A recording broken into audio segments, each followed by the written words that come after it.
there's no way they can guarantee the deposits they're supposed to guarantee. And if they start letting the banks steal them, what you're looking at is a chain reaction collapse that will wipe everyone out. Hey guys, thanks for tuning in. I'm very happy to have back on the line the one, the only, the historian and spokesperson for LaRouchePAC. It's our friend Harley Schlanger. Harley, how are you?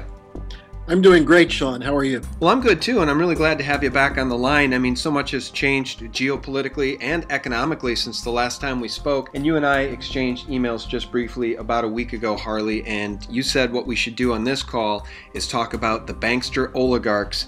And you ask a very important question: will American patriots rise to bring them down? Harley, we see derivatives collapsing. We see JP Morgan has lost more than $8 billion in value over just the past couple of trading days. The house of cards is coming down, and the question is, are the bankster oligarchs ripe for a fall? They definitely are. They've been ripe for a fall for a while, but what's happened, what's changed, is that other nations are beginning to reject the Washington-London consensus. And there's even fighting going on within Washington and London. The most important thing is that, as you've been pointing out for a long time, there's a fraud in the way people talk about economics. The extent to which people are focused on money, monetary policy, leaves them blinded to the fact that there has to be something backing up money. And what we've seen is, under the Federal Reserve System in our country, the European Central Bank, we see private banks have taken over the process of credit policy. And they care not for the population or whether there's an improved standard of living or even a possibility for that. They're concerned with their day-to-day positions and how to make money trading. And what's happened is there's such a divergence now between the financial system and the real economy that you can't even sustain the financial system much longer. And in Europe, there's a tremendous crisis with the banking system. We don't see it as much here, but you mentioned JP Morgan Chase. Citibank, Wells Fargo, Bank of America, they're all sitting there with unsustainable levels of bad assets. It should have been written off after 2008 and never was. And the only question is, will these banks fall, leading to a total implosion of the financial system and chaos, or will there be an intervention to put it through an orderly bankruptcy? In any case, the power of the oligarchy is dramatically weakened, and we see that with Obama. Obama is looking for any diversion he can find to avoid a discussion of the economy. Well, Harley, to that end, I want to ask you a little bit about precious metals, and I want to ask you a little bit about the debt of the banks. In an odd twist, you're going to love this, a Canadian bullion dealer is now offering to pay interest on gold and silver, and they're willing to pay up to 4.5% interest, but here's the hook. You have to be willing to let them hang on to your physical gold for at least 3 years. What I find really ironic about that, Harley, is that we know at the heart of the corruption of these big international banks and the big international bullion banks is the fact that there is no more physical on deposit. Their fiat system is literally breaking down to the point where, as one bank like Deutsche Banks and the derivatives begin to collapse, the systemic risk cannot be overstated. One bank's problems is all of the bank's problems. And I just wanted your opinion on that. Don't you find it ironic that now there's a bank in Canada saying, hey, give us your physical gold, trust us, you can trust us, and we'll pay you 4.5% interest, and we'll hold your physical. Would you dare do that, Harley? You'd have to be insane to entrust your physical gold to these banks. There's a grab going on for anything that's real by the banks and by their networks. And the element here of fraud is what you have to look at. They've been pumping the system with dollars, with quantitative easing, with bailouts. They tried to go with bail-ins, and you and I had discussed this last time. They can't do the bail-in in Europe because everyone knows that you're not going to be able to save the banks by stealing the deposits, but you might end up with the bankers lynched if they actually steal the deposits. They're looking for any source of money they can grab, and I don't just mean paper money, but properties. Hedge funds are buying foreclosed properties, which is what has increased to some extent, an uptick in the home markets. There's a short-term increase in prices on copper and other metals, but that's largely because the supply had gotten so low. So when we talk about a divergence between the financial system and the real economy, the question is, how do you keep the smoke and mirrors going so that the suckers will do something like turn over their gold or pay negative interest rates, pay money to banks for the privilege of giving them your deposits, which will be eaten up if there's a bail-in. So the bankers are betting that the people will be stupid and go along with these things, and basically with the threat that if you don't have banking stability, you lose everything. So you've got to make sure the banks survive. And what people have to realize is that the banks are pretty much gone. They are bankrupt. The pension funds are bankrupt. They can't be, you can talk about Social Security all you want. The pension funds are sitting there with huge volumes of derivatives, which they figure they can sell if they need to get some liquid cash. But there's no market for these things. The interbank market in Europe is completely frozen. So, I'm not surprised that there are banks that are trying to get their hands on whatever assets you have. Gold is an obvious one. Yeah. That's right. You'd be crazy to go along with it. Yeah, and the other thing is, Harley, you mentioned that they're trying to get their hands on your cash. I mean, they're going to gut the pensions, and they're literally going to try to steal people's bank accounts through negative interest rates. Now, it's amazing enough that they would even introduce the idea of negative interest rates, because in my mind, Harley, that alone should create exactly what they don't want, which is a run on the banks, because people should then just take their cash out. But of course, now they're trying to ban cash so that people can't get their cash out, Harley. But the other thing that they're doing is they're running all these test cases. Like Cyprus was a test case on the bail-ins, and there wasn't a huge reaction. There was a reaction last December when Italy put 4 banks through bail-ins, and 10,000 depositors lost everything. So that reaction forced the European Union to back down on going with the bail-in. They're still debating how to do it. Janet Yellen and others, the fact that they're talking about negative interest rates, that they've gone to negative interest rates in Switzerland where people are willing to pay to keep their money, but Japan has negative interest rates. The fact that they're talking about it is they're trying to gauge what the reaction will be. And most people are so terrified of their financial future, financial insecurity, that they don't speak out. They don't say anything about these things. And so, in a sense, the test case is telling them, go ahead and try whatever you want, that people will not react. And in the meantime, we've got this diversion called the presidential campaign, where there's absolutely no discussion about this real problem of the bankruptcy of the financial system. Yeah, you're right. We're going to talk about that presidential campaign, too. I want to ask you about Hillary Clinton, a perpetual, habitual liar.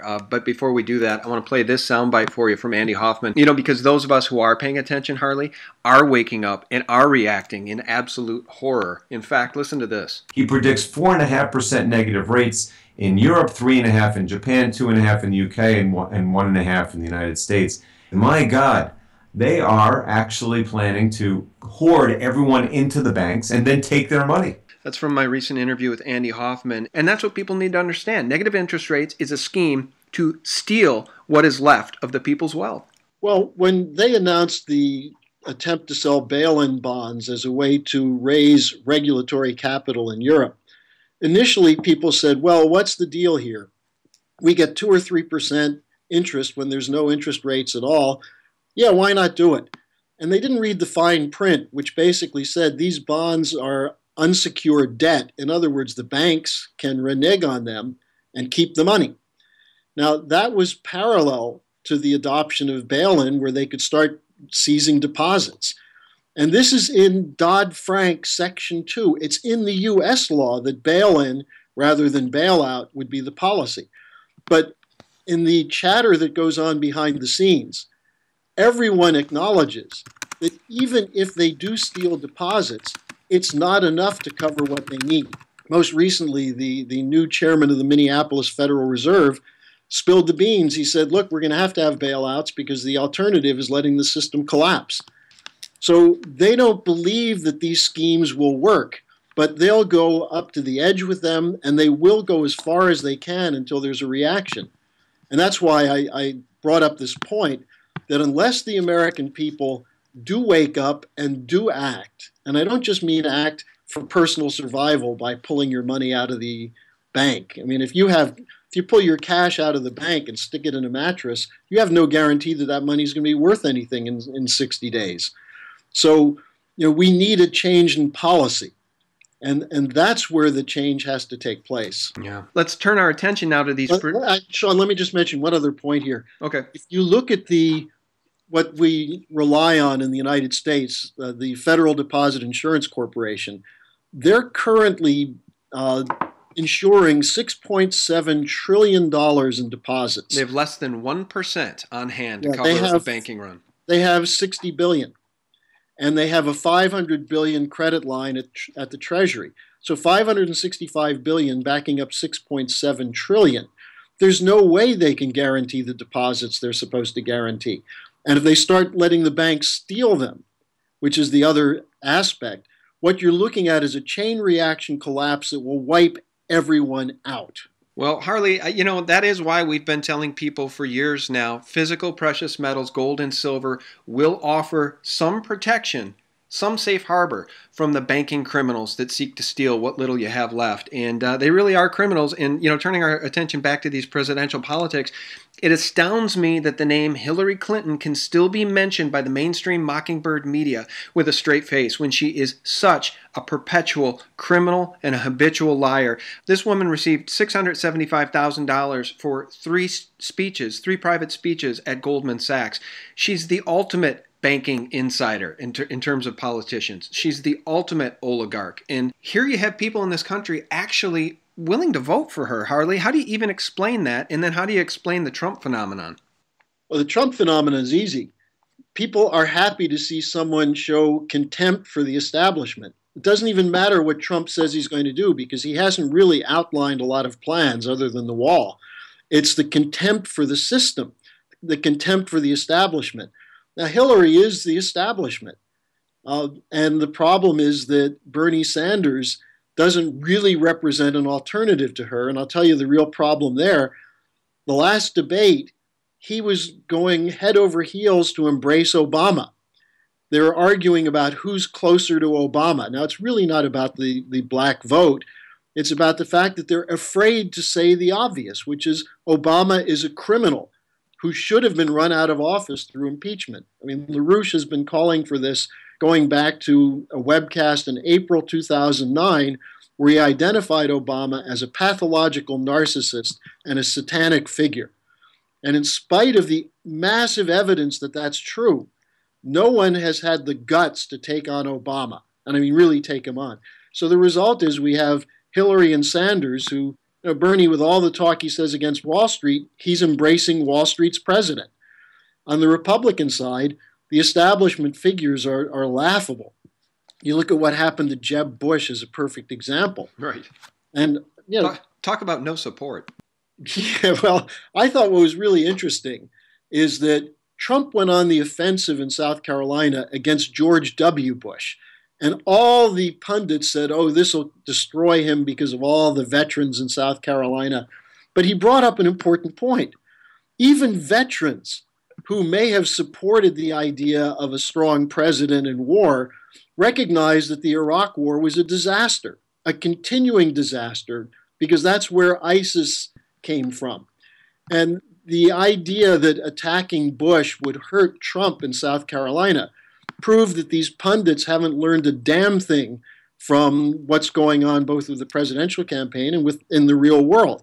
Now, the other thing that Trump brought up, which was worth really talking about, is he brought up that it was not Iraq that had anything to do with 9/11, but the Saudis. And the Saudis continue to be the dominant factor in the continued terrorist assault in the Middle East. And yet the United States is still in a total embrace with Saudi Arabia to the extent that Obama is supporting ISIS and al-Qaeda. So Trump went further than anyone else has gone. Now he's got to go all the way and say, look, this is Obama's policy. It wasn't just Bush's policy.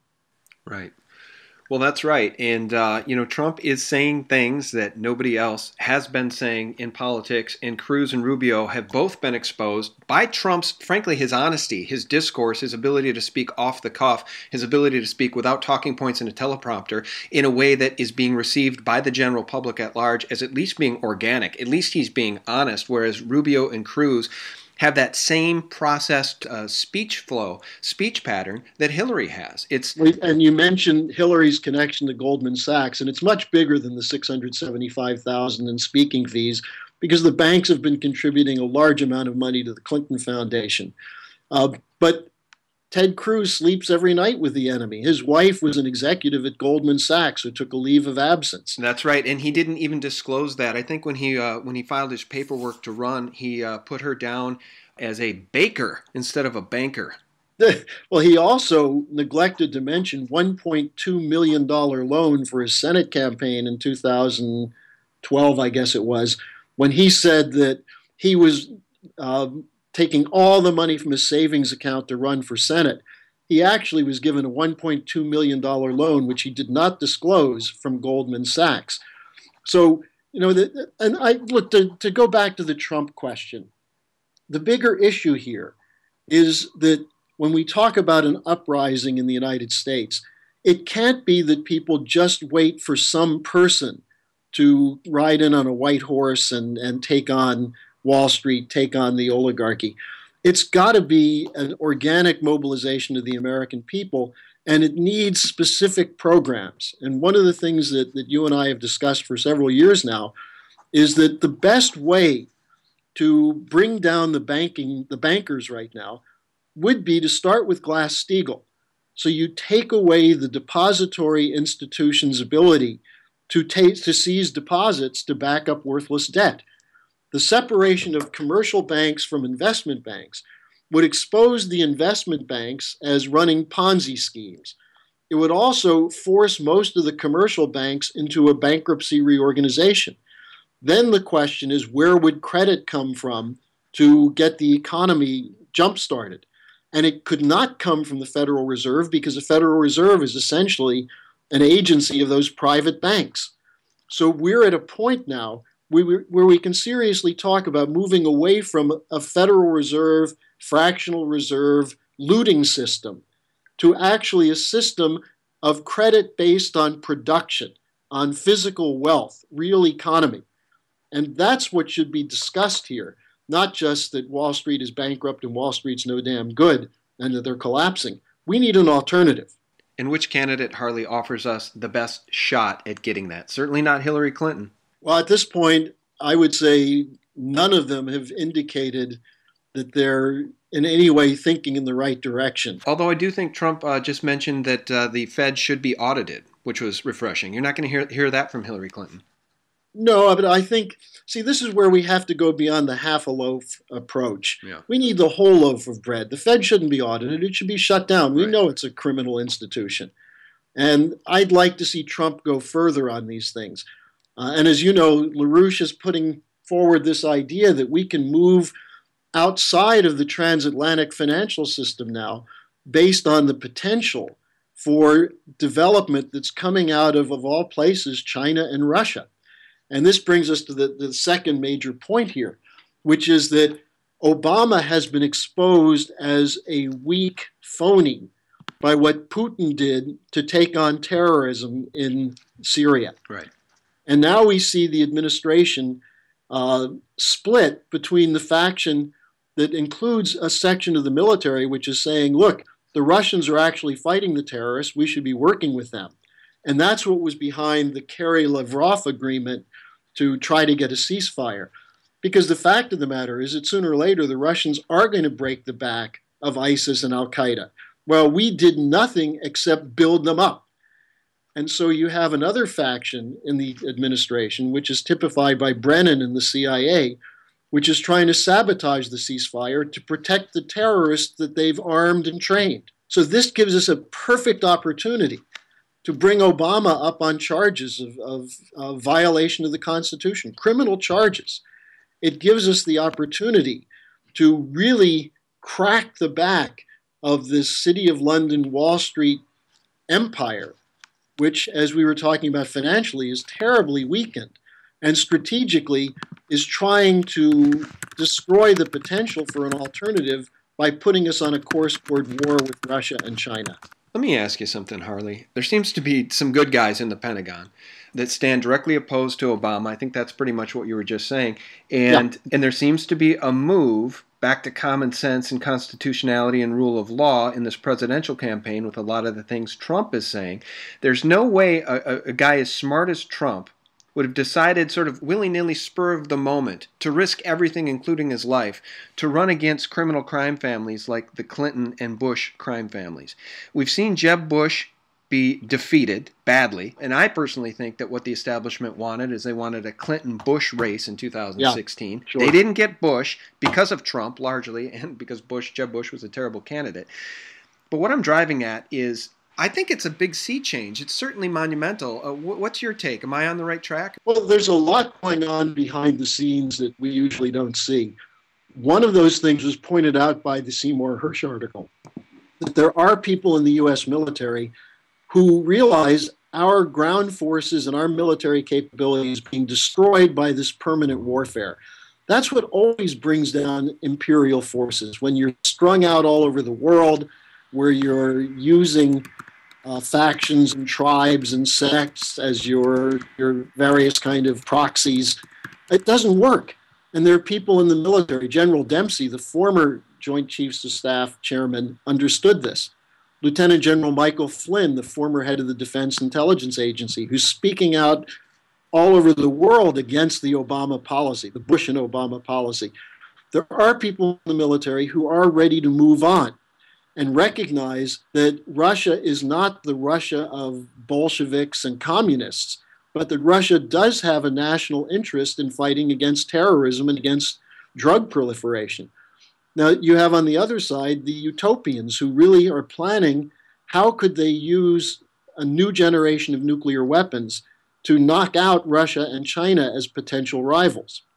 This goes back to the Project for a New American Century, which was the Wolfowitz, Rumsfeld, Dick Cheney gang, the Robert Kagan gang, who basically said, we'd better take on Russia and China in the 21st century or we'll lose out. Now, you have the same thinking on the liberal imperialists, the Susan Rice, Samantha Powers, who control Obama. And a key nexus point there, and this is important, is Hillary Clinton, because she's the one who brought Victoria Nuland, who's part of this PNAC crowd, brought Nuland in to run the coup in Ukraine. That's right. So this crowd is dedicated to destroying any potential opposition to the London Wall Street oligarchy. Now, what's important is that one of the countries that's key in this, that's starting to break from it, is Germany, because the German industrialists know they need Russia and China, and they know that the EU, the European Union, was created to prevent a German turn toward Eurasia. Now, the question you really have to ask yourself is, should we be afraid of Russia and China as economic competitors? Well, the only reason we would be afraid of them is if we're destroying our own economy. If we unleash the potential of the American financials or American economic system, as LaRouche discusses it, physical economy, we'll be fine. We'll do great, as Trump would say. If we instead penalize real production and penalize investments that go into physical economy to keep the Ponzi scheme going, then we should be afraid of these other countries because they are not going to destroy themselves for the sake of London and Wall Street. And so that's the shift that's occurring. And you don't have to be a conspiracy theorist to see that Bush and Obama are the product of the same system, and that so is Hillary Clinton. Now, the potential for a break, rather than focusing on Trump per se, is we need to just see the American people speaking out against this oligarchy and speaking out in whatever way possible. And I will say one final point on that, Sean. I've seen in the last few years a tremendous growth in the kind of work that you're doing and other bloggers and websites. The fact is that you can't contain anymore a patriotic impulse because the people who are tuning into you already know they're being lied to in the media and they're looking for truth. They're seeking it on their own. And that's why what LaRouche keeps emphasizing, what we do with LaRouchePAC, is put forward alternative policies. So we're not just stuck talking about what's bad and what's collapsing, but we're giving people an understanding of where we can go in the future. Well, you are. And again, you mentioned not destroying our own economy. You know, Trump would say the economy can be good again here in this country if we can get out from under the oligarchs which seek to destroy it. But I do wonder about that $19 trillion in debt. Harley, I'm not sure if even we had Ron Paul in office at this point that things could be turned around when we're 19.5 trillion in debt. What's your take on that? Well, look, we have a growing national debt, but we also have a huge corporate debt, private sector debt. The American people are saddled with huge debts, whether it's student debt or credit card debt. We're in a debtor economy. Now, you can do one of two things. One of the leading economists in Europe, William White, is saying we need a jubilee year. We need to write down a lot of this debt, especially the bank debt. Now, with government debt, because that's treasury bonds and basically the good name of the United States, what we have to do with that is start producing again. The way to reduce debt is to make sure that whatever credit you're issuing is going to something that will produce more wealth than the utterance of credit implies. In other words, with productivity gains, with science and technology, we know this from the past. We know this from the post-World War II economy. The United States grew because we modernized the steel industry. We modernized the auto industry, the aerospace sector. With NASA, we produced as a spin-off the computer industry. These things increase the wealth, as a study at the time on what NASA did, $10 to $14 in private sector profit for every dollar that was spent by the government.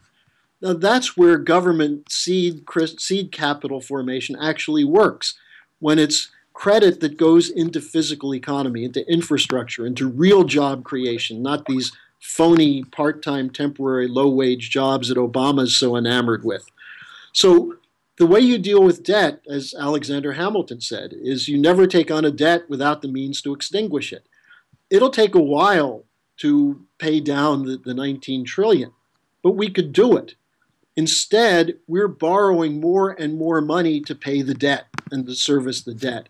And that will never work. That's the sure prescription for bankruptcy. Yeah, that's right. And it is that, I think, 6% mandate built into the Federal Reserve System, the privately owned banking oligarchical system in which the people have to pay interest on every dollar printed into existence by the Rothschild Rockefeller criminal printing press. And that's the Federal Reserve System. That's the way it's set up. Oh, absolutely. The central banks around the world are set up that way. If you get rid of that, then you're immediately going to start lowering the debt.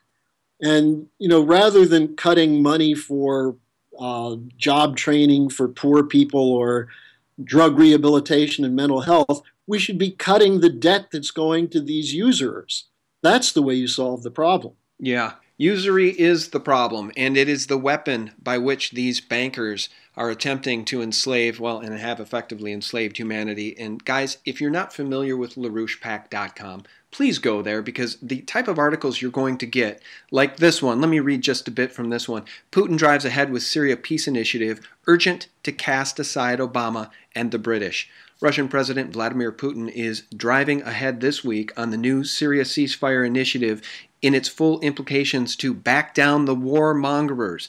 Elements in this process over the February 22nd to 23rd period are serving to tie down Obama and his London controllers with more and more constraints. You're not going to find that type of reporting, guys, at CNBC, at Fox News, at CNN, but you'll get it from LaRouchePAC because they're honest people and they're really, really trying to save our nation from annihilation. And Harley, it's always my great honor to be able to speak with you. Can you tell people how they can learn more or get involved? Sure. The first place to go is LaRouchePAC.com. And, as I've done several times on this program, if people want to contact me, I've maintained some correspondence with a number of your subscribers, Sean. That you can contact me at harleysch@gmail.com. So it's harleysch@gmail.com. And it may take me a few days to get back to you, but I do appreciate the fact that you have people who are seeking truth, and more and more of them are saying, well, what do we do to win this fight? And that's the kind of thinking we need. You just made an important point about how the oligarchy has made the American people submissive. And that's where they're testing the reaction to negative interest rates, testing the reaction to Obamacare and things of this sort. And we've seen impotence from the Republicans who say they oppose it, but then they capitulate. We actually need something that goes outside of the system, that reconstitutes the institution of the presidency as an agency that is for the American people, not for the banksters. And so if people want to get involved with that, go to LaRouchePAC.com, send me an email, and I'm happy to work with people. Always cool, Harley. I've always thought that's really neat that you're willing to correspond with people directly. And guys, it's an opportunity to get involved. I mean, I think we're seeing a sea change with some of the things Trump is saying, and I do think he stands in stark opposition to the Bush-Clinton crime families. Say what you want about Donald Trump, but he's a whole lot better than Hillary Clinton, Jeb Bush. Well, and let's just say this, he scared the hell out of the establishment, and they don't know how to react. Yeah. And that to tell you that those people who think you can never beat the establishment, they're there to be taken. Yeah, you have to do that. Yeah, and that's why I wanted to bring it up again. This Trump thing, I think, is really refreshing because unlike what they did to Ron Paul, it doesn't appear that they're going to be able to steal this election from Trump. He's just got too much support. He's got too big a lead over Cruz and Rubio. So what I think they're going to try to do, Harley, is they're going to try to steal it in the general election, and they'll try to steal it for Hillary. Well, the way to avoid that is to make it clear that the American people won't tolerate it. And I think that's what we have to work on. Well, Harley, I'd like to speak with you again here in coming weeks. If you don't mind, can we get together again another 6-8 weeks or sooner if you think the situation warrants it? Sure, I'm at your disposal, Sean. Okay, thank you so much. And guys, check out LaRouchePAC.com for really terrific information and to learn more about how you can get involved and you can make a difference for our nation. Our guest has been Harley Schlanger. Harley, thanks so much. Sure. Talk to you soon, Sean. Talk to you soon. And guys, thanks for your support at sgtreport.com. I hope you have a terrific week ahead. And thanks for checking us out at thelibertymill.com. Real news 24/7. God bless.